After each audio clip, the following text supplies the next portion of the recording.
नमस्कार दोस्तों, कहानियों की श्रृंखला में आज सुनेंगे मालती जोशी जी की कहानी सांस सांस पर पहरा बैठा। लेकिन उससे पहले मेरा आपसे विनम्र अनुरोध है कि अगर मेरे द्वारा सुनाई हुई कहानियाँ आपको अच्छी लगती हैं तो मेरे चैनल को सब्सक्राइब ज़रूर करें, लाइक करें और अपने दोस्तों और परिचितों में शेयर भी करें। बेल आइकन दबाना बिल्कुल भी ना भूलें। आज सुनिए सांस सांस पर पहरा बैठा। मिसेस प्रसाद बोल रही हैं? हाँ, आप कौन? मैं मिसेस सरन बोल रही हूँ। पहचाना? मैंने तो तुरंत ही पहचान लिया था, पर उस आवाज़ ने जैसे अंतस की सारी मिठास ही सोख ली थी। अत्यंत रूखे लहजे में मैंने कहा, माफ़ कीजिएगा, ठीक से याद नहीं आ रहा। मैं मिनी की मम्मी बोल रही हूँ। इस नाम के उल्लेख से तो रहा सहा सौजन्य भी समाप्त हो गया। मैंने पूछा, कहिए कैसे याद किया? आपका बेटा, मेरा मतलब है डॉक्टर अजय से अपॉइंटमेंट लेना था। घर पर देख तो लेते हैं ना? एक बार बेटा और फिर देख तो लेते हैं ना? साफ जाहिर था महिला काफ़ी कंफ्यूज्ड लग रही थी। मैंने उसके असमंजस का लुत्फ उठाते हुए कहा, वैसे घर पर देखता तो नहीं है, पर आप आ जाइए, आपको देख लेगा। दरअसल मिनी आजकल यहाँ आई हुई है, उसे ही चेकअप करवाना था। अब पीछे लौटना नामुमकिन था। मैंने एहसान सा जताते हुए कहा, आ जाइएगा, लेकिन पहले फ़ोन ज़रूर कर लें, अक्सर विज़िट पर निकल जाता है। फ़ोन रखने के बाद मैं कितनी देर तक उसे घूरती हुई बैठी रही। वह प्रसंग याद आया जब पहली बार यह आवाज़ सुनी थी। उन दिनों ना तो यह बंगला था, ना ही हमारे घर में फ़ोन था। हम लोग शिवाजी नगर में सरकारी क्वार्टर में रहते थे। पड़ोस में शर्मा जी के यहाँ फ़ोन था, पर हमने जिसे भी नंबर दे रखा था जता दिया था कि केवल इमरजेंसी में ही फ़ोन करें और केवल मैसेज दें, बुलाने का झंझट ना रखें। इसीलिए उस दिन जब पड़ोस की नीतू ने आकर बताया कि आंटी आपका फ़ोन है, तो बहुत आश्चर्य हुआ। कोई मिसेस सरन बोल रही हैं। यह जानकर तो मैं और भी आश्चर्य में पड़ गई। इसी सोच में डूबी मैं उसके पीछे पीछे चल दी। मिसेस शर्मा अपनी बुनाई लेकर बरामदे में ही विराजमान थीं और उस घर की प्रथा के अनुसार फ़ोन भी मुझे वहीं लाकर थमा दिया गया था। हेलो, मैंने कांपती सी आवाज़ में कहा। हेलो, कौन? मिसेस प्रसाद बोल रही हैं? उधर से एक दबंग आवाज़ आई। मैं मिसेस सरन बोल रही हूँ। जी, मैंने पहचाना नहीं। मैं मृणालिनी की मम्मी बोल रही हूँ। मृणालिनी कौन? आपके बेटे के साथ पढ़ती है। आपके घर भी अक्सर आती रहती है शायद। कौन? मिनी? जी, उसका नाम मृणालिनी है। यह बात कुछ इस तरह ठोक बजाकर कही गई थी कि दोबारा मैं उसे मिनी कहने का साहस न करूं। आप बता सकती हैं आपका बेटा आज कहाँ गया है? शायद भोजपुर जाने की बात थी। कौन कौन गया है? शायद पूरी क्लास ही गई है। मोटरसाइकिल से गया है? यहाँ से तो मोटरसाइकिल पर ही गया है। शायद बस करने की बात थी, पर बस के लिए कहाँ इकट्ठा होना है यह मुझे मालूम नहीं है। मेरी बात पूरी भी ना हो पाई थी कि वहाँ से फ़ोन रख दिया गया। मुझे बहुत बुरा लगा। अपनी बात खत्म करते ही मैं फ़ोन रखने वाली थी, पर वे ही बाजी मार ले गईं। हताश होकर मैं पलटी तो देखा, अपनी बुनाई मुलतवी करके मिसेस शर्मा फ़ोन पर कान दिए बैठी हैं। उनकी आंखों में उत्सुकता फूटी पड़ रही थी। उनके सामने कुछ तो कहना ही था। ये लड़कियां भी अजीब होती हैं। अरे तुम बाहर जा रही हो तो घर पर ठीक से बताकर तो जाओ। माँ बाप बेचारे परेशान होते हैं। मिसेस शर्मा के सामने तो मैंने अभिनय कर लिया, पर घर पहुँचने पर वह अपमान फिर से मुझे सालने लगा। कानों में वही आवाज़ गूंजने लगा जैसे मुझे कटघरे में खड़ा करके वे क्रॉस एग्जामिन कर रही हों। मैं इस कदर जली भुनी बैठी थी कि अजय के लौटने पर उसे पानी भी नहीं पीने दिया और शुरू हो गई। वो तुम्हारी मिनी की मम्मी का फ़ोन आया था। क्या कह रही थी? दुनिया भर के सवाल पूछ रही थी। ये लोग कहाँ गए हैं, कैसे गए हैं, साथ में कौन कौन है। क्या मिनी घर पर कुछ भी बताकर नहीं जाती? अजीब बेवकूफ़ औरत है। अजय, मैंने डपटा। तुम किसी की माँ के बारे में बात कर रहे हो। सॉरी मम्मा, पर मेरे सामने मिनी ने उन्हें सारे डिटेल्स दिए थे। कह रही थी ये 5वीं बार सब कुछ पूछा जा रहा है। तो क्या तुम उसके घर गए थे? हाँ, उसने कहा था मुझे पिकअप कर लेना। वहीं से हम लोग गर्ल्स हॉस्टल गए थे। तभी तो उनका माथा ठनका होगा। सोचा होगा दोनों अकेले ही कहीं निकल गए हैं। पर जो कुछ भी कहना सुनना था अपनी बेटी से कहती। मुझ पर रौब झाड़ने की क्या ज़रूरत थी? अपनी बेटी पर तो बस चलता नहीं है, दूसरों पर धौंस जमाती हैं। इस औरत का दूसरा फ़ोन तो और भी अप्रीतिकर था। आज भी याद आती है तो अपमान से मेरा बदन जलने लगता है। उस समय तक मिनी मेरे घर में ही नहीं, मेरे मन में भी रच बस गई थी। उसके लिए कार्डिगन बुनते बुनते मैं बहुत महीन सपने बुनने लगी थी। अब मेरे घर में उसकी पसंद का खाना बनने लगा था। उसकी पसंद के अचार बनने लगे थे। एक दिन अजय ने शिकायत कर दी थी, मम्मा ये भुक्कड़ लड़की मेरा सारा टिफ़िन चट कर जाती है। तब से मैं अजय को बड़ा सा टिफ़िन देने लगी थी। उसमें आलू के, मेथी के, मूली के, गोभी के पराठे बदल बदल कर देती। तीज त्यौहार पर उसके हिस्से की मिठाई भी रखती। बाजार जाती तो उसकी नाप की चूड़ियाँ ले आती या बालों में बांधने के लिए नई नई चीज़ें ले आती। कभी उसके लिए रुमाल का सेट ले आती या मीठी सुपारी के पैकेट्स। अपनी मनपसंद चीज़ें पाकर वह बच्चों की तरह किलकारी भरती और मेरी खुशी का पारावार न रहता। एक दो बार अजय ने कहा भी, मम्मा क्या तुम्हें नहीं लगता कि ये कुछ ज़्यादा ही हो रहा है? फालतू फिलॉसफी बघाड़ने की ज़रूरत नहीं है, मैं उसे डपट देती। भगवान ने मुझे लड़की नहीं दी, वही शौक़ अब पूरा कर रही हूँ बस। इसमें ज़्यादा और कम की क्या बात है? इस बार लेकिन ज़रा अति ही हो गई थी। भतीजे की शादी में हैदराबाद जा रही थी तो मिनी ने हैदराबादी मोतियों की फरमाइश कर दी। मैं तो निहाल हो गई। अपने गुप्त खजाने से मैंने पैसे निकाल लिए और श्रीमान जी से छुपाकर एक प्यारा सा सेट खरीद लिया। घर लौटते ही मैंने अजय को अपनी सौगात दिखाई। उसने निर्लिप्त भाव से देखा और रख दिया।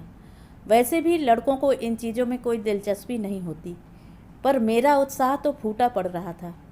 मैंने कहा, मिनी के लिए है। क्या? वह बुरी तरह चौंका। और क्या? तुम क्या समझे थे? ये झुमके मैं पहनूंगी?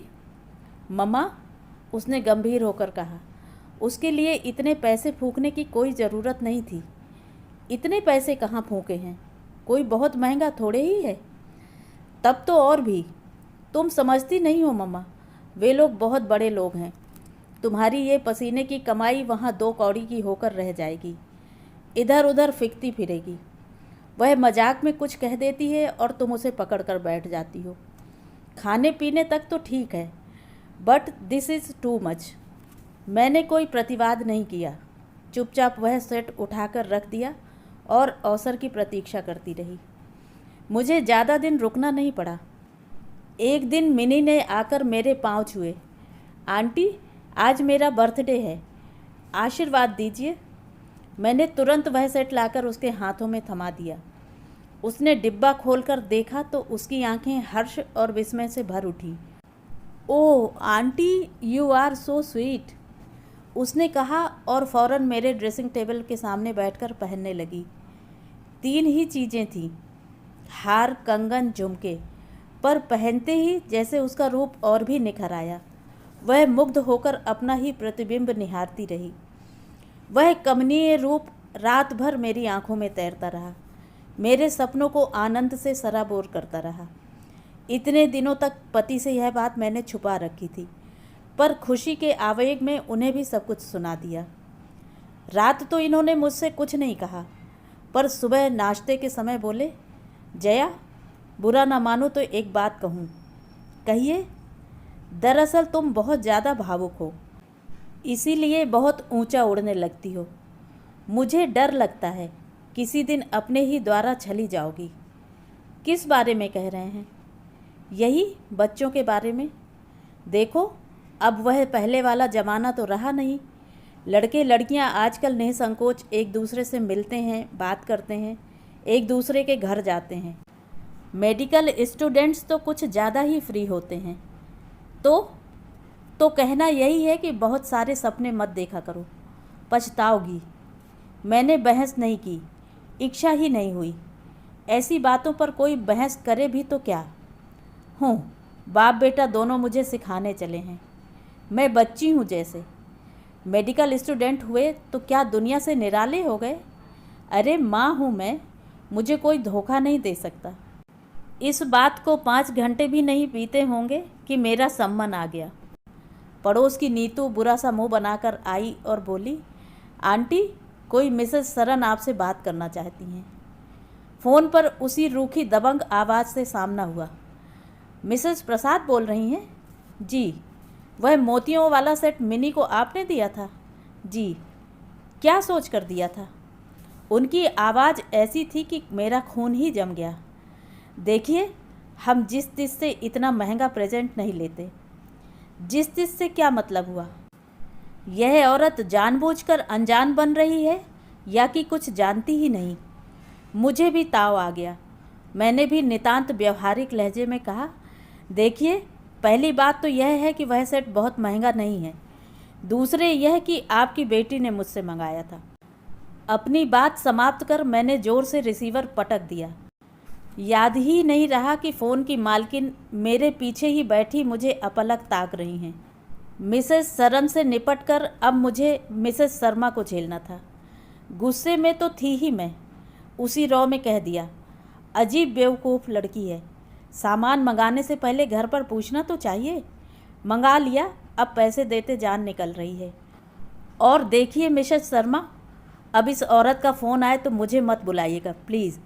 मैं कहाँ तक इनकी बिटिया की चौकीदारी करती रहूँगी। उसके बाद फ़ोन तो नहीं आया। तीसरे दिन एक चपरासी मेरा पता ठिकाना पूछता हुआ आया। उसने एक लिफाफा मुझे पकड़ाया। देखा, पूरे 1000 रुपये थे। मैंने भी 790 काट कर बची हुई राशि बिल के साथ उनके घर भेज दी। वे पैसे कितने ही दिनों तक मेरी दराज में पड़े रहे। मुझे हाथ लगाने की भी इच्छा नहीं हुई। लगा कि जैसे किसी ने मेरा स्नेह दान ही लौटा दिया हो। शर्म के मारे मैंने अजय से या उसके पापा से कभी इस बात का जिक्र भी नहीं किया। मिनी को शायद इन सब बातों की खबर ही नहीं थी। वह उसी तरह घर आती रही, मुझसे पनीर के पकौड़े और मूंग की कचौड़ी बनवाती रही। अजय की शिकायतों का पुलिंदा खोलती रही, पर मेरा मन रूठा ही रहा। फिर धीरे धीरे उसका आना कम होता गया। तब मुझे लगा कि मुझे उसकी कितनी आदत हो गई है।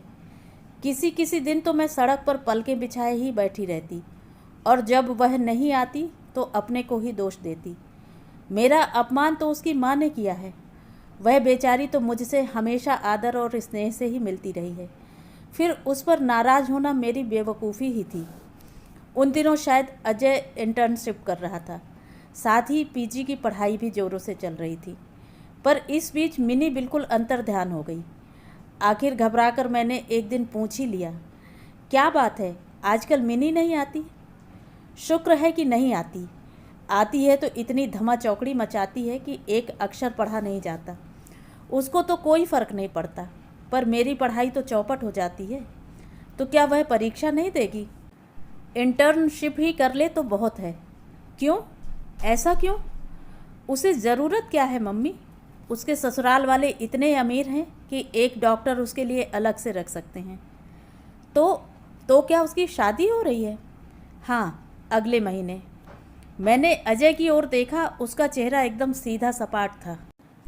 अज्जू, क्या सचमुच? मैं पूछना चाह रही थी कि अज्जू, क्या सचमुच तुम्हें बुरा नहीं लगा? तुम्हारा मन भी तुम्हारे स्वर की तरह निर्लिप्त और शांत बना हुआ है। पर पूछ नहीं सकी। मेरी अपनी ही आवाज़ लड़खड़ा गई। चेहरा भी जाने कैसा तो हो गया। अजय अपनी कॉपी किताब छोड़कर मेरे पास आ खड़ा हुआ। मेरी पीठ सहलाते हुए बोला, क्या बात है मम्मा, तुम्हारी तबीयत तो ठीक है ना? दरअसल तुम सोचती बहुत हो। अब जाकर लेट जाओ। मैं गोली दे रहा हूँ, खाकर सो जाओ। मुझे अपने ऊपर बहुत बहुत शर्म आई। लगा कि बेटा मुझसे ज़्यादा समझदार है। फिर मिनी की शादी का कार्ड भी आया। खुद मिस्टर एंड मिसेस सरन देने आए थे। बेटी ने ठेल ठाल कर भेजा होगा। इस बार मिसेस सरन का मूड काफ़ी अच्छा था। शायद अब उन्हें मुझसे या मेरे बेटे से कोई खतरा नहीं था, इसीलिए वे निश्चिंत हो गई थीं। उन्होंने अजय की भूरी भूरी प्रशंसा की, हम लोगों से शादी में आने के लिए बार बार आग्रह किया। उनके निमंत्रण का मान रखने के लिए हमें शादी में जाना भी पड़ा। उस समारोह में वैभव के भव्य प्रदर्शन को देखकर मैं सहम गई। किस बूते पर मैं इस लड़की को बहू बनाने चली थी। मेरे घर में एक फ़ोन तक नहीं है। उसके बाद 2-3 साल मेरे बहुत हताशा में बीते। अजय ने एमडी किया, उसके लिए डॉक्टर बहू भी आई। रिटायरमेंट के बाद हमने यह बंगला भी बनवाया। अब तो खैर गाड़ी भी है, पर कुछ है जो कसकता ही रहता है। रात खाना खाते हुए मैंने कहा, आज मिसेस सरन का फ़ोन आया था। कौन मिसेस सरन? अरे वही मिनी की मम्मी। तो ऐसा कहो ना, उन्हें मिसेस सरन के नाम से कौन जानता है, वे तो मिनी की मम्मी के नाम से ही मशहूर हैं। बेचारी मिनी एंड हर फॉर्मिडेबल मम्मा। अजय कितने सहज भाव से यह सब कह गया था। मैंने कनखियों से चारू की ओर देखा। वह बड़े मनोयोग से कार्तिक को खाना खिला रही थी। क्या यह मिनी के बारे में जानती है? जानती है तो कितना? हाँ, तो ये मिसेस सरन क्या कह रही थी? अपॉइंटमेंट मांग रही थी, मिनी का चेकअप करवाना है। मैंने फिर एक बार चारू की ओर देखा। वह अपने काम में व्यस्त थी। तुमने क्या जवाब दिया मम्मा? क्या कहती? यही कहा कि आने से पहले फ़ोन कर लें। दैट्स गुड, पर मिनी को यहाँ आने की क्या ज़रूरत पड़ गई? लोग तो यहाँ से बम्बई जाते हैं। विश्वास भी तो कोई चीज़ होती है। मैंने आंखें गड़ाकर चारू के चेहरे की ओर देखा, पर कहीं कोई सलवट नज़र नहीं आई। शायद उसने सहज भाव से ही यह कह दिया होगा। अजय को तो उसकी बात पर हंसी ही आ गई। बोला, तुम विश्वास की बात करती हो? वह बेवकूफ़ मुझे डॉक्टर भी मान ले तो बहुत है। अरे अमीरों का यह भी एक शगल होता है, अपनी तबीयत का रोना लेकर डॉक्टरों के यहाँ दौड़ते रहते हैं। पैसे खर्च करने का कुछ तो बहाना मिले। जैसा कि तय हुआ था, एक दिन दोपहर 4 बजे दोनों माँ बेटी पधारी। मिनी को मैं लगभग 10 साल बाद देख रही थी। सुख और वैभव जैसे उसके शरीर से फूटा पड़ रहा था। अजय तो छूटते ही बोला, वाह, घर कैसा भरा भरा लग रहा है। पता चल रहा है कि कोई खाते पीते घर की महिला पधारी हैं। अजय, मैंने डपटा। अच्छा हुआ जो मिसेस सरन उसके व्यंग को समझ नहीं पाई। शायद वे उस मनह स्थिति में थी भी नहीं। बिसूरते हुए बोली, खाते पीते घर की होने से क्या फ़र्क पड़ता है बेटा? कोई खाए पिए तब तो। इसे ना तो भूख लगती है ना नींद आती है। थोड़ी देर को सोती है तो अजीब अजीब सपने आते हैं। इतनी सी उम्र में बीपी की प्रॉब्लम हो गई है। डॉक्टर कहते हैं कि जल्दी कंट्रोल नहीं हुआ तो हार्ट भी डैमेज हो सकता है। वहाँ से ऐसी ऐसी चिट्ठियाँ लिखती थी कि पढ़कर रोना आ जाता था। इसलिए मैंने यहीं बुला लिया। इतने दिनों तो बच्चों के स्कूल का बहाना था, अब तो वे दोनों भी हॉस्टल चले गए हैं। मैंने कहा, अब यहाँ 2-4 महीने रहो और लगकर इलाज कराओ, तुम्हें ठीक करके ही भेजूँगी। 2-4 लोगों ने जब तुम्हारा जिक्र किया तो मैंने कहा, अरे ये तो अपना अजय है। सच बेटा, इतनी सी उम्र में तुमने बहुत नाम कमा लिया है, बड़ी खुशी होती है। इतने लंबे चौड़े वक्तव्य के बाद वे सांस लेने को रुकी तो अजय ने कहा, अच्छा तो आंटी, अब यह बताइए कि मैं डॉक्टर की तरह बात करूं या आपके अपने अजय की तरह? तुम तो अपने हो बेटा, अपनों की ही तरह बात करो, ताकि पता तो चले कि बीमारी क्या है। बाकी लोग तो बस फीस वसूलते हैं और चल देते हैं। तो सबसे पहले इनसे कहिए कि 5-10 किलो वज़न कम करें, सारी प्रॉब्लम्स अपने आप ठीक हो जाएंगी। डॉक्टर होकर इतना भी नहीं जानती कि मोटापा 100 बीमारियों को आमंत्रण देता है। अजय, पहले उसे ठीक से देख तो लो। आते ही लेक्चर झाड़ना शुरू कर दिया। मैंने डॉक्टर माँ का हक अदा किया और भीतर चारू के पास चली गई। वह चाय की तैयारी में व्यस्त थी। मैं बाहर वैभव का प्रदर्शन देख कर आई थी। चाहा कि चारू भी जरा ठीक ठाक होकर बाहर आए, पर ऐसा साफ साफ कहने का साहस न हुआ। इसलिए बात को घुमा फिरा कर फिर यूं कहा, जरा बाहर तो देखो, कैसी बन संवर कर आई हैं, जैसे डॉक्टर के यहाँ नहीं किसी रिसेप्शन में आई हूँ। चारू ट्रे में प्लेट चम्मच जमा रही थी। अपना काम जारी रखते हुए बोली, मम्मी जी वे बड़े लोग हैं, 5-10 तोला तो वे लोग वैसे ही डाले रहते हैं। फिर वे अपनी माँ के साथ आई हैं। आप लोग तो अपनी बहू बेटियों को जहाँ भी ले जाती हैं गुड़िया की तरह सजाकर ही ले जाना चाहती हैं। उसने तो जैसे मेरा मुंह ही बंद कर दिया। चाय लेकर वह उन्हीं घरेलू कपड़ों में बाहर आई। मैंने परिचय करवाया तो उसने सिर पर दुपट्टा डालकर मिसेस सरन के पांव छू लिए।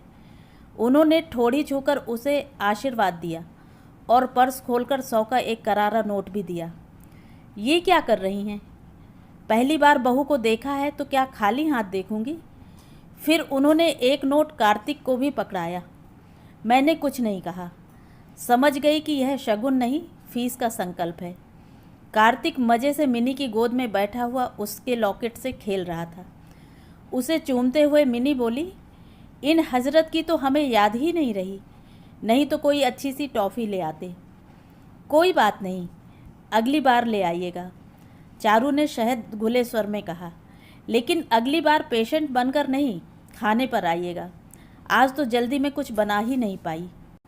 माई गुडनेस, यह तो मेरे लिए खाने के बराबर ही हो गया, मिनी ने पनीर का पकौड़ा उठाते हुए कहा, और सब की सब मेरी फेवरेट चीज़ें हैं। मम्मी जी ने बता दिया था। हाय आंटी, आपको अब तक याद है? So sweet of you, mini ने किलक कर कहा। वह फिर से वही पहले वाली मिनी बन गई थी। उस समय अजय कंसल्टिंग रूम से निकल कर आया। मेज पर प्लेटों का हुजूम देखकर बोला, ये क्या कर रहे हो तुम लोग? वह लड़की मेरे यहाँ इलाज करवाने आई है, तुम तो उल्टा उसे बीमार करके भेजोगी। नो कमेंट्स मिस्टर, यह मम्मी जी का इलाका है, यहाँ आपकी दादागिरी नहीं चलेगी। चारू की इस बात पर सब लोग खुलकर हंस दिए। वातावरण हल्का हो गया। मिसेस सरन बोली, ये आज 2 चीज़ें चाव से खा रही है तो मुझे बड़ा अच्छा लग रहा है। मैं तो यह सीन देखने को ही तरस गई थी। आंटी जी, मैंने आपसे पहले भी कहा था, अब फिर कह रहा हूँ, इसे कोई बीमारी नहीं है, खाली समय इसे खाया जा रहा है। पति टूर पर रहते हैं, बच्चे हॉस्टल में हैं, तो इसके पास अब वक्त ही वक्त है। बैठे बैठे सोचती रहती है और कुढ़ती रहती है। इसे चाहिए कि इस वक्त का कुछ सदुपयोग करे। तो क्या करूं? घर में कुछ करने को हो तब तो। दर्जन भर नौकर चाकर हैं, उनके लिए ही काम नहीं निकलता तो हमें कौन करने देगा? तुम्हारी तो जॉइंट फैमिली है ना, दूसरी औरतें क्या करती हैं? मेरी सास तो दिन रात ठाकुर जी की सेवा में लगी रहती हैं। बड़ी जेठानी दिन भर घर में ताश खेलती हैं, रात को क्लब में जाती हैं। छोटी वाली हफ्ते में 3 दिन पार्लर जाती हैं, 3 दिन अलग अलग लेडीज़ क्लबों में हाउजी खेलती हैं। मुझे इनमें से एक भी काम अच्छा नहीं लगता, सब करके देख लिया, किसी में मेरा मन नहीं लगता। तुम्हें यह सब करने की ज़रूरत भी क्या है? तुम्हारे पास तो अच्छी खासी MBBS की डिग्री है, खाली समय में प्रैक्टिस क्यों नहीं शुरू कर देती? मना करते हैं, कहते हैं ज़रूरत क्या है? पैसों की ज़रूरत नहीं है, पर और भी ज़रूरतें होती हैं। तुम चाहो तो किसी झोपड़पट्टी में जाकर मुफ्त इलाज कर सकती हो, दवाइयाँ बांट सकती हो, स्वार्थ परमार्थ दोनों सिद्ध होगा। अरे वे लोग बहुत दकियानूसी हैं, झोपड़पट्टी में नहीं जाने देंगे, मिसेस सरन बोली। घर में गैरेज तो होगा? 3 हैं, तो जो दिन में खाली रहता हो उसमें क्लिनिक खोल लो। अजय, हम लोग फ्लैट में रहते हैं और सोसाइटी वाले हर किसी को अहाते में नहीं आने देंगे।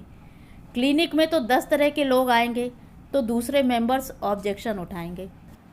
दरअसल आजकल बम्बई में बंगलों में रहना बहुत अनसेफ हो गया है, इसलिए सब बड़े लोग फ्लैट्स में ही रहते हैं। मिनी का फ्लैट कहने भर का फ्लैट है, पूरा महल है, महल। मिसेस सरन ने फ़ौरन स्पष्टीकरण दे डाला।